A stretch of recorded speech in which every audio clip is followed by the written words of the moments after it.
तरफ हम जानना चाहेंगे कि मुनव्वर साहब अपने शायरी में, अपनी बातों में अक्सर बंगाल का जिक्र करते थे, तो बंगाल का क्या कनेक्शन था उनका? देखिए, बंगाल में हमारे दादा ने ट्रांसपोर्ट सेटअप किया था। वो एक ट्रक ड्राइवर थे पहले, तमाम ऐसे हालात की वजह से बंटवारे के बाद सब ख़त्म हो गया था, चले गए थे लोग, तो इन्होंने ट्रक की स्टीयरिंग पकड़ी और मेहनत करी और एक अच्छा ट्रांसपोर्ट इस्टेब्लिश किया कलकत्ता में। फिर मेरे पापा लोग बहुत छोटे थे उस वक्त में, तो वहीं बुला लिया गया और वहीं पे मोहम्मद जान हाई स्कूल से इन्होंने पढ़ाई करी। तो इनका एक तरीके से कर्म भूमि कलकत्ता रही। तो पापा को अब आप समझ सकते हैं कि कोई 15-16 साल की उम्र में कहीं चला जाए, फिर वहीं पूरी ज़िंदगी कटे, लगभग ज़िंदगी का बड़ा एक हिस्सा, तो उससे एक अलग किस्म का लगाव होता है, क्योंकि ज़िंदगी के बहुत से ऐसे तजुर्बात हैं। वहीं से उन्होंने शायरी शुरू की, वहीं जब थे तो फिर शादी भी हुई उनकी, हालांकि शादी तो यहीं हुई यूपी में, लेकिन वहीं रहे। फिर हम लोग सब कलकत्ता ही पैदा हुए, वहीं पढ़ाई लिखाई की। उनका एक अलग जज्बाती रिश्ता था बंगाल से। उन्होंने एक मुशायरे में एक शेर पढ़ा कि ये दर्जी का फीता, मेरे कद को ये दर्जी का फीता क्या बताएगा, कभी बंगाल में आना तुम्हें कलकत्ता बताएगा। क्या बात ये है। उन्होंने शेर पढ़ा था अपने आखिरी 2019 के मुशायरे में। तो अक्सर बंगाल का वो जिक्र कर लेते थे। एक उनका बहुत मशहूर शेर है, वो मुझको इस वक्त याद नहीं आ रहा है, बंगाल से, कि हाँ, अगर दिल्ली में अगर आप तो बंगाल में हम हैं। उर्दू के हवाले से उन्होंने कहा कि हमने भी संवारे हैं कई गेसुए उर्दू, दिल्ली में अगर आप तो बंगाल में हम हैं। देखिए, उर्दू के बारे में मैं आपको छोटी सी बात बता दूं, ना अच्छा लगे तो कट कर दीजिएगा। उर्दू में एक्चुअली बंगाल जो उर्दू है इंडिया में, लोगों को लगता होगा एक ही उर्दू है, अलग अलग खित्तों की अलग उर्दू है। दक्कनी अच्छा। उर्दू अलग है। अच्छा। दक्कन में जो उर्दू बोली जाती है वो अलग है। वहाँ पे का लफ्ज़ नहीं होता है। अच्छा। जैसे कलम, हाँ। आपने ओवैसी साहब को सुना होगा, वो बोलते हैं खलम, कलम, है ना, वो दक्कनी उर्दू है। अच्छा। दिल्ली की उर्दू अलग है, जो गालिब की उर्दू कहलाती है। अच्छा। दक्कन की उर्दू अलग है, यानी दक्षिणी पार्ट की। बंगाल की उर्दू अलग है। अच्छा। और हमारी जो इधर की उर्दू है लखनऊ की, वो अलग है। कई उर्दू के खित्ते हैं।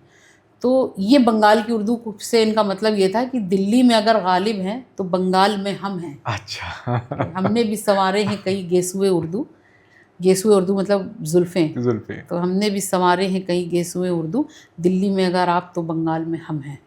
तो इस तरीके की वो बात करते हैं। तो बंगाल में ये है कि, और मैं कैलकाटा पैदा हुई, वहीं पढ़ाई लिखाई की। My second language was Bengali, आधी बंगला हैं हम थोड़े। वो कहना चाहिए कि बंगाल का जो वो होता है ना, पापा तो कहते थे बंगाल का एक बांकपन होता है, मर्दों में भी औरतों में भी। देखिए, उन लोगों के बातचीत करने का उनका एक अलग तरीका होता है बंगाली। और बंगला तो बहुत ही स्वीट लैंग्वेज है, बहुत ही अपने आप में वो बोलेंगे तो आपको लगेगा कि रसगुल्ला घुल गया मुंह में। मुझे उससे ज़्यादा शीरीन ज़बान नहीं लगती।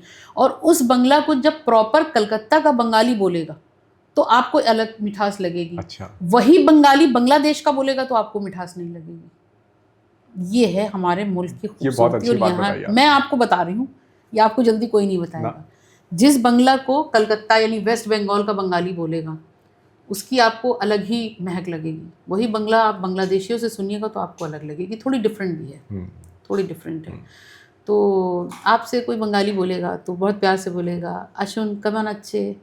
तो बोलने में ही उनका, वो कभी बहुत ख़राब तरीके से आपसे नहीं बोलेंगे, ये कमन अच्छे मतलब कैसे हैं आप, तो बोलेंगे ही बहुत मिठास से कि आपके दीदी के अंदाज से अंतर पता चल गया। तो बंगाली का तो ये है। तो हम लोग थोड़ा सा, जिसमें हम ज़्यादा ही बंगाल रहे, पढ़ाई लिखाई भी ऑलमोस्ट वहीं हुई, फिर बाद में हम लोग यहाँ शिफ्ट हो गए। तो बंगाल का अपना एक उनका रहा। और कलकत्ता के बारे में सोचना, वहाँ की बातें करना, वहाँ के बारे में अच्छा सब, क्योंकि वहीं पे जवान हुए थे पापा बढ़ के, तो दोस्ती याराना भी बंगाल में ही था। सब घूमना फिरना बुलेट से अपना उस ज़माने में, तो वो एक अलग दौर होता है। उसको आदमी हमेशा उस अपनी जवानी को याद करता है। और बंगाल की खाने, पापा क्योंकि मीठे के बहुत पसंद थे, तो केसी दास का रसगुल्ला बहुत पसंद उनको, मिष्टी दोई बहुत पसंद, मछली के बेइंतहा शौकीन, फ़िश के। वो नॉनवेज के वैसे बहुत शौकीन नहीं थे, लेकिन फ़िश के स्पेशली बहुत शौकीन। तो उनकी जो चीज़ें थी वो भी कुछ बंगाली थी। अच्छा। तो सारा उनका शौक जो है वो वहीं से आता था। और पापा की मोस्ट ऑफ द बुक्स अगर देवनागरी में छपती है, माँ, बदन सराय, पीपल छाँव, मोर पाँव, ये सब उनकी बुक्स हैं, तो पैरेलली उन्होंने बंगाली में भी छपवाई। अच्छा। और माँ किताब के बारे में एक आपको मैं जानकारी दे दूँ। माँ किताब दुनिया में अब तक की सबसे ज़्यादा भाषाओं में छपने वाली अरे वाह, कोई किताब है तो वो माँ किताब बहुत है। बढ़िया। एक नंबर। नंबर 2, पूरी दुनिया में शायरी के हवाले से जितना मुझे पता है, शायरी के हवाले से अगर एक ही बहर में यानी एक ही गज़ल की जो रिदम है उस पर सबसे ज़्यादा शेर किसी ने कहे हैं तो वो पापा ने कहे हैं। मुहाजिरनामा में 500 से ज़्यादा शेर एक ही बहर में हैं, छोड़ आए हैं।